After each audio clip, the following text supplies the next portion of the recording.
Alright guys, hello. We'll get started. So this is just going to focus on the multiple choice questions that we'll see on tomorrow. So if g of x equals 1/3 the absolute value of x minus 4, closed quantity there, plus 3, what are the three transformations taking place?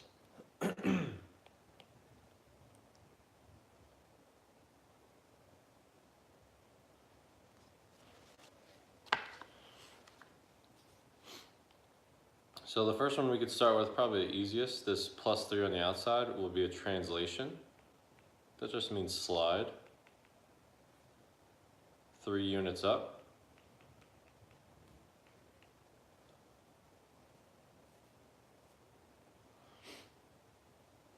The minus 4 is a little bit tougher. This is our IHOP rule. Since it's inside, it's going to be opposite. So minus 4 is actually going to move it 4 units. Once again, a translation. 4 units right. That's where the IHOP comes into effect. Minus 4 is actually the opposite direction. It is horizontal, it is left to right. I'm moving it 4 right. And what does the 1/3 do here?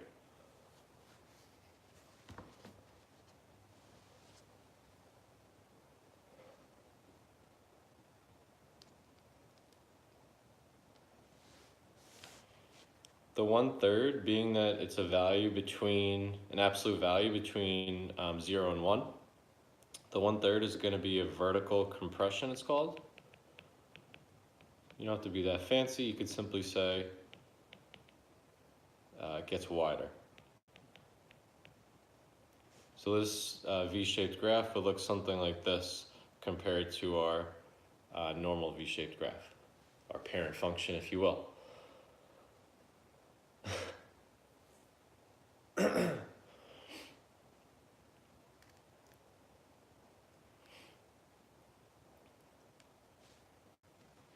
Yeah, the screen is shaking for some reason. Alright.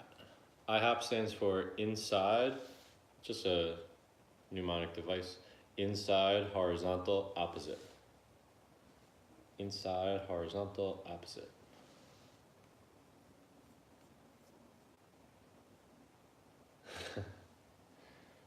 Alright, next.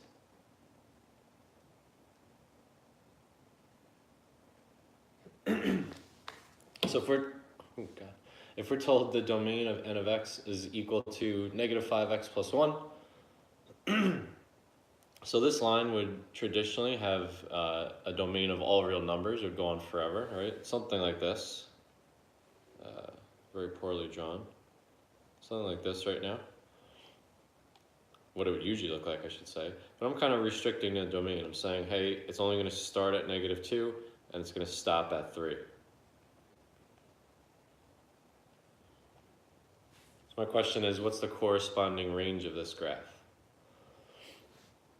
So we wouldn't want to say all real numbers like a normal line would be.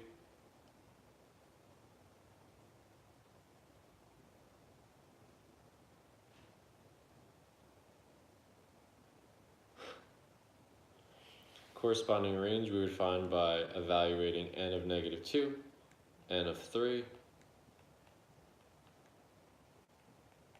basically the y values at those two x values.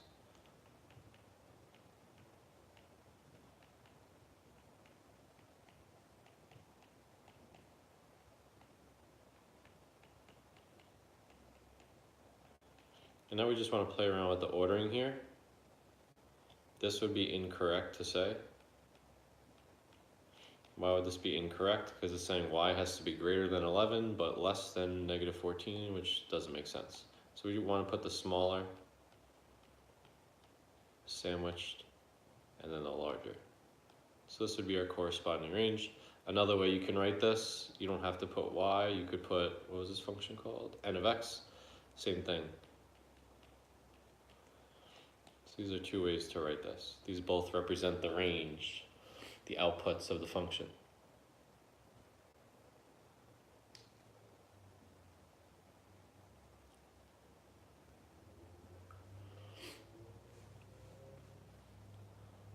All right.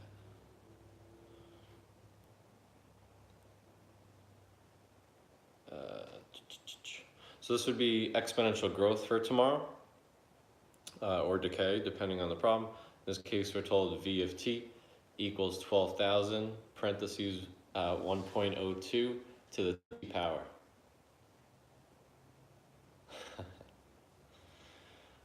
Where t is time in years since 2019. So just analyzing this first,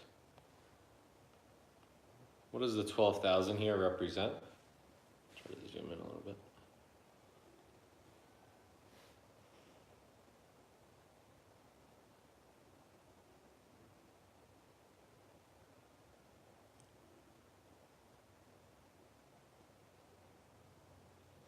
$12,000 would be the starting amount, kind of like our y-intercept. So she started with 12,000 here. What does the 1.02 represent? Okay, obviously this is going to be growth. It's larger than 1. Anything less than 1 would be considered decay. Some people have trouble with the percents here. What's the actual percent? Good trick is to take away 1 right away and then multiply by 100. So we'd say 2% growth. So she's earning 2% every year. Or her bank account's growing by 2%. All right, and this is a question that we had trouble with. Slide this up a little bit so we can see. What would the average rate of change, AROC, be in her bank account from the year 2024 to 2026? So you have to grab a calculator if you want to use something online to help you evaluate this. Take a moment, try this one out. What's the average rate of change? I'll give you one hint as you're working. Average rate of change is delta y over delta x. Just like slope.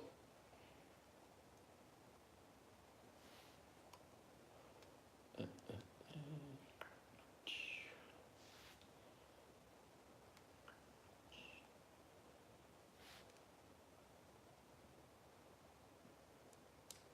what?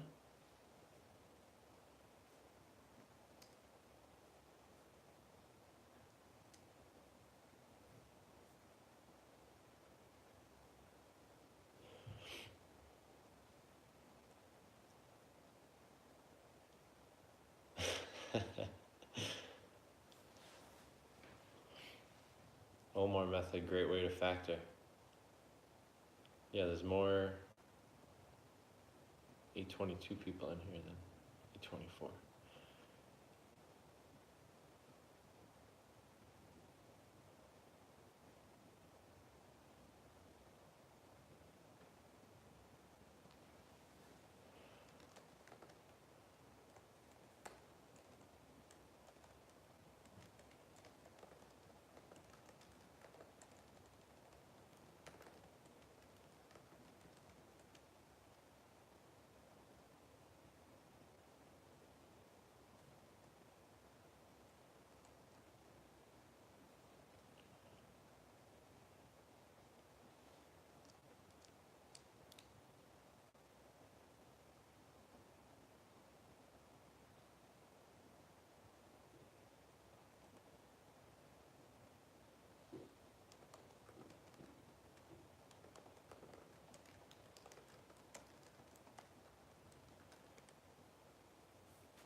Okay, so first thing, the years 2024 and 2026, we're not going to plug in 2024, we're not going to plug in 2026.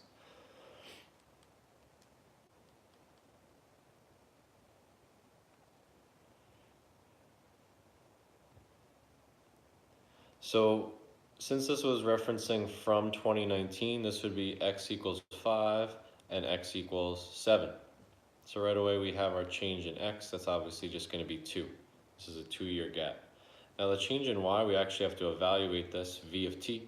We want to evaluate v of 5 and v of 7. And what was it, 12,000? 12,000, 1.02. So this would be a good graphing calculator. Obviously I'm going to use y equals rather than type it out twice. So I'm going to type in 12,000 equals 1.02 to the x power. Let's see if we can see this. So this is under y equals. And now I'm going to go to 5 and 7. So right on my table, this is the best spot to look at this. 5 and 7, I'm looking at the outputs. Oh, it's really blurry.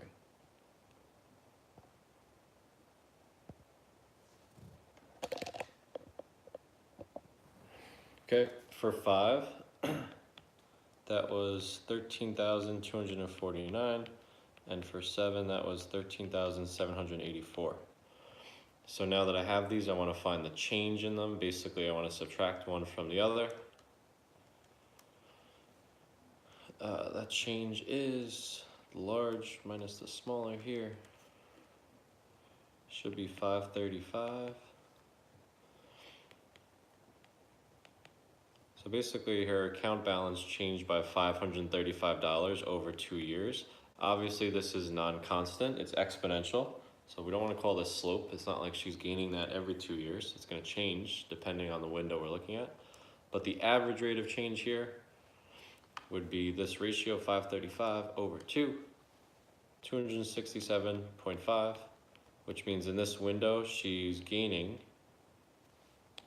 $267.50 per year growth or gaining or increase. Because remember, this was a growth function. It was greater than 1. Average rate of change, just like on your project, slope, change in y over change in x. X will be very easy to find because it's just subtracting that small window of years. Y, you're going to actually have to use your calculator to evaluate.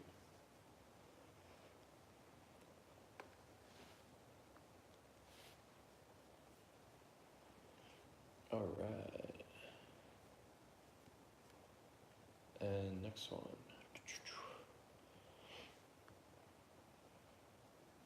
Let's do one of these. So if a of x equals, I'm also literally looking at your test as I'm making these, so good idea if you're in here, you're getting a direct scoop. A of -5 plus b of, I don't know, -2. So this is a straight up evaluating function question. If you want to take a moment, we're told 2 functions. We want to evaluate them at different numbers. And the last step here, find their sum. So once you find the 2, add them together. Can use your calculator. These are pretty easy to do without as well.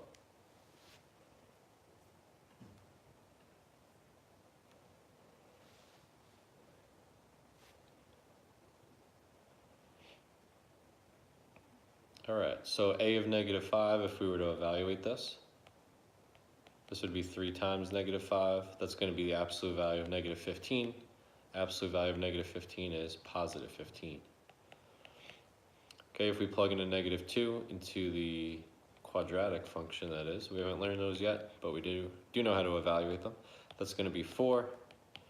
That's going to be 12 minus 4. That's going to be 8, I believe. Double check it. Adding those together, we should get 23. So these are usually pretty straightforward calculators or knowing how to do them by hand. Also, just don't forget to find the sum.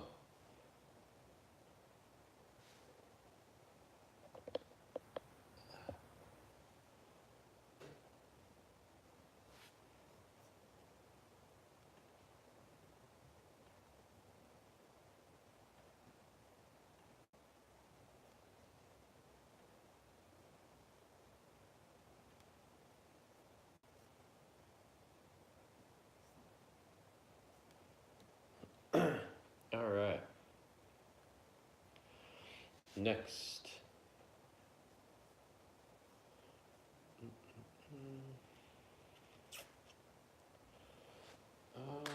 Let's do, I don't want to do that. So tomorrow if I give you a table of values, let's say it like this. I don't know.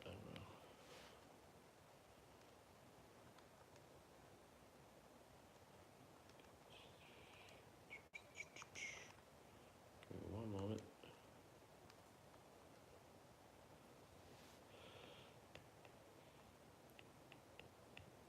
Okay, and I ask you, whoa, battery's almost done. And I ask you, what's the function that passes through those? So obviously this will be 4 choices. Hey, which of these, they're all f of x.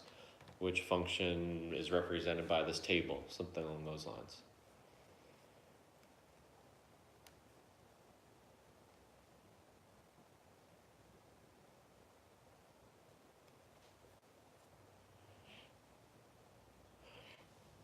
So do we want to use xbreg here on the graphing calculator while my pen charges? So we're going to go under L1 and L2.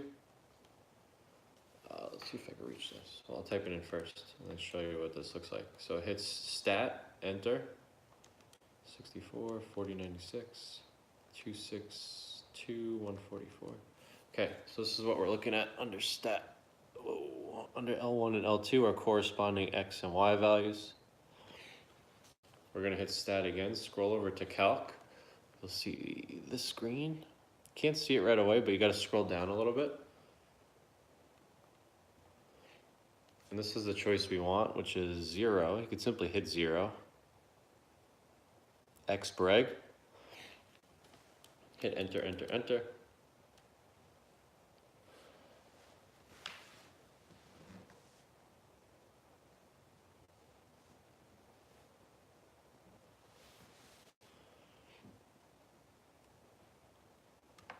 And we get this.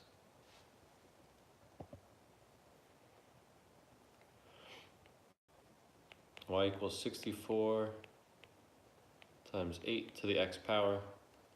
That's just straight up based on what my calculator gives me. But now, like the problem we saw in class today, let's assume this isn't one of the choices. That doesn't mean we typed something in wrong. Okay, so we got that. That doesn't mean we typed something in wrong. That's what we got of our calculator, but we don't see anything. It's probably going to be something where we can manipulate this. How can we rewrite things here? There's a few things we could do. There's a lot of things actually with this one. But one thing we could do, and we'll keep it simple. These actually are both powers of 2, but they're also both powers of 8, obviously. So I could rewrite 64 as 8 squared. Obviously, this is already 8 to the x power. Now, using my exponent rules here, since I have the same base, I could keep the base. I'm going to add the 2 exponents together. Probably want to put the x first. So we'd say x plus 2. You can probably see this as a choice. Another strategy here doesn't revolve around any algebra or actually doing this kind of legit. If you have 4 choices, ABC I guess, not 1, 2, 3, 4, you can type in all 4 functions into your calculator and just simply see which of those 4 choices has these or has this table of values. Might take you a little bit more time, might actually end up being the same amount of time, but good strategy to be aware of.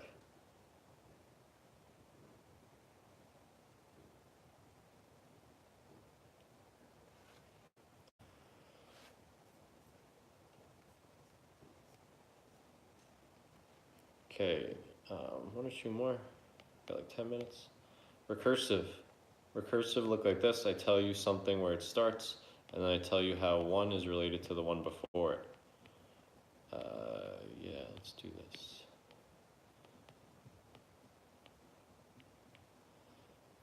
Minus, it's not too large. Something like that. And then I'll ask you, hey, what is the 5th term, let's say. So just making sense of this first.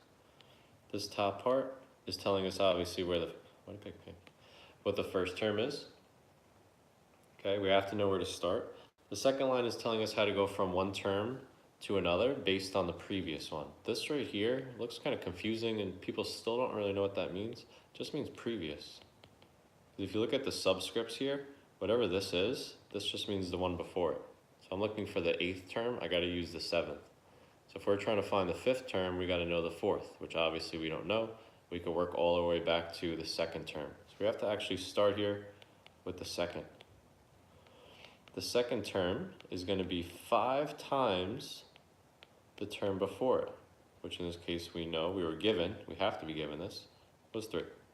That's going to be 15 minus 10, or 5. We kind of keep this chain rolling here. You can think of it this way as well. This is always going to stay the same. The only thing that's changing is what we plug in, because it's changing based on what the previous answer was. So you can see I kind of get this set up already. Okay, I plug in my previous, the third term, I'm plugging in the second term, which was 5. Do my math, I get 25 minus 10 is 15. Plug in a 15. 5 times 15 is 75, minus 10 is 65, and so forth. Kind of get this chain. This is how I like to do it. I think it helps organize a little bit more. That will be, what, 325 minus 10, 315. Fifth term, 315. These are recursive sequences. You got to find one term at a time. This just means previous. Don't get confused and try to do some crazy stuff here. It just means previous. An alternative way to write this, n plus 1 and n. That also means previous or consecutive.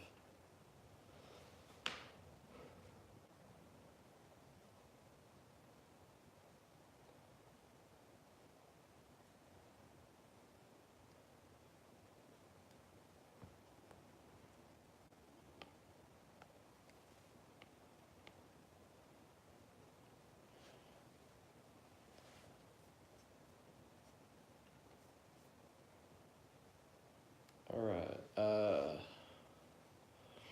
don't have a graph ready, but just something quick to mention. If we have some type of crazy curve and I ask you something like, hey, when is this increasing? When is it decreasing?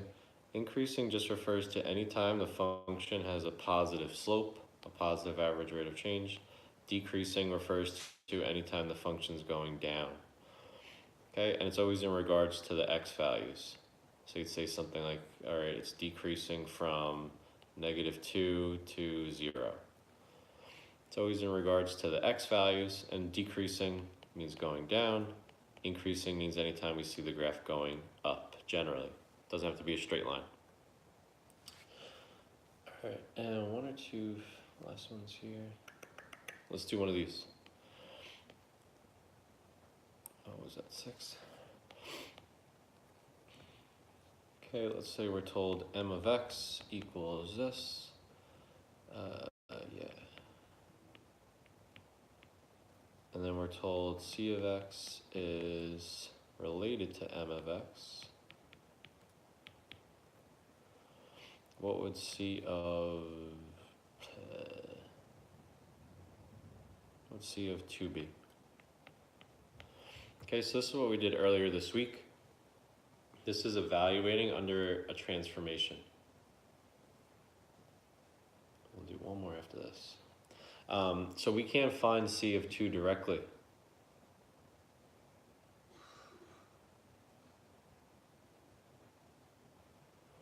We can't find c of 2 directly, but we can find it by evaluating m of 2. So we're going to find it or figure it out based on this.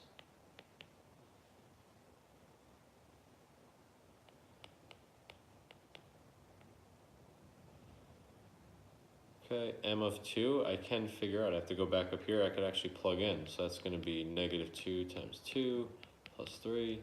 That's going to be -4 plus 3, 4 plus 3, or 7. So m of 2 we know is just 7. Now I could do my math here. 21 minus 2. C of 2 is 19. So you kind of have to indirectly find the function that you can find and then just apply that rule. Multiply by 3, subtract 2.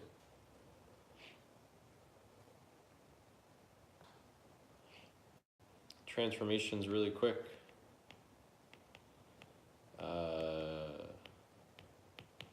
Depending how you define them, I guess we have really 3. I guess 4. So we can move a function up or down by adding some value. Let's call it k. So if you add something outside the rule, if you subtract something outside of the rule, it will go up or down k units. That's outside of whatever, outside of the brackets, outside of the squared. If you add something inside the quantity, that's going to move it left or right. With these are a little tricky because these are the opposite. A plus k actually means to the left.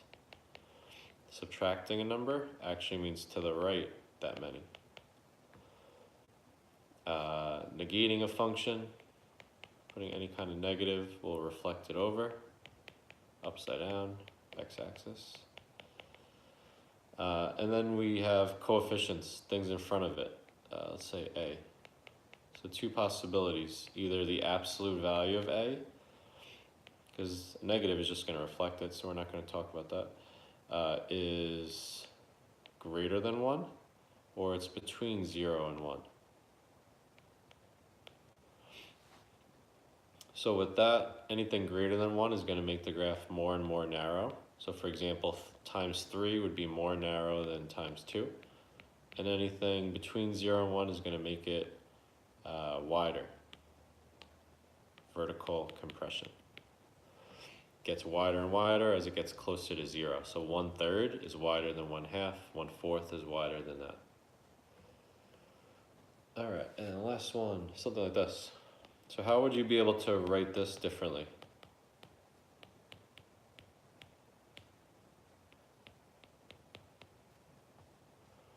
What can you do with something like this? Once again, if you have choices, you could just use the y equals feature and see what matches. So like, hey, which of these is equivalent? Type in all 4 and just see what table matches. Or you could use your exponent rules. When I say exponent rules, I'm talking about this. This is our power rule for exponents, or product rule, I should say. So we usually go this way, but I could also kind of split it up. This would be weird to do, but technically you're allowed to do it. Right? Usually we're kind of going top from the bottom row up top here. We'd say, oh, they have the same base, let's add them. But with that same logic, I could break them apart. So they have the same base, I could break them apart, or they have the same base, I could add them together. This and obviously 50.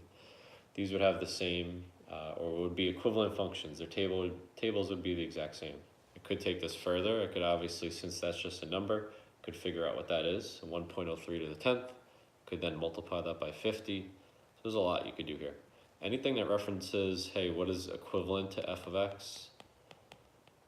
Right? There's real ways to do it with exponent rules, or it's just simple, hey, TI-84 table, which thing matches? Which graphs match? That's a little bit harder sometimes. I would just go straight to the table. Sometimes the graphs take 2 minutes just to load, especially if you're typing in 4. And I think that's about it. Increasing, I'm looking at everything we got going on here. Domain range, looking at your test. Oh, one last thing. In general, any exponential graph is going to decrease if the base is less than 1, increase if the base is greater than 1. What's the range of any exponential graph, assuming there's no transformation, assuming there's no slide up or down? So the general just 2 to the x, 3 to the x, something like that. The range is always going to be from 0, non-inclusive, to infinity. Why is it non-inclusive? Just like when we draw it, I said be careful of this. We want to make sure it hovers over the x-axis, but it doesn't touch it. So I wouldn't want to say from 0. This would be wrong for exponential. That would be incorrect. That's assuming this touches it, which it never does. There's no way that this could ever equal 0. There's no way an exponential function can ever equal 0 if there's no translation. How can I raise this to a power and get 0 as an answer? It's not possible. Even if I raise it to the smallest number I can, negative 1 million. If we know anything about negative exponents, that just means 1 over 3 to the blah, blah, blah. So this is never going to equal 0. So a normal exponential graph, the range would look like that. And that's everything to expect for tomorrow. You could rewatch this once it's done, or if you came in late, you could rewatch it. We went over just about every topic. I literally went through the test. We're finishing right on time. There will be 2 bonuses tomorrow. One bonus involves recursive. There's a normal recursive question. I didn't go over that just because it's a bonus, but a tougher recursive. And then something relating to this. people here have a head start. Give you a really good hint if you stuck out the whole time.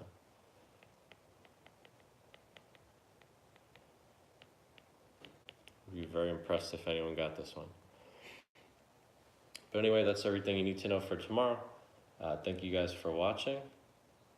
Have a great day.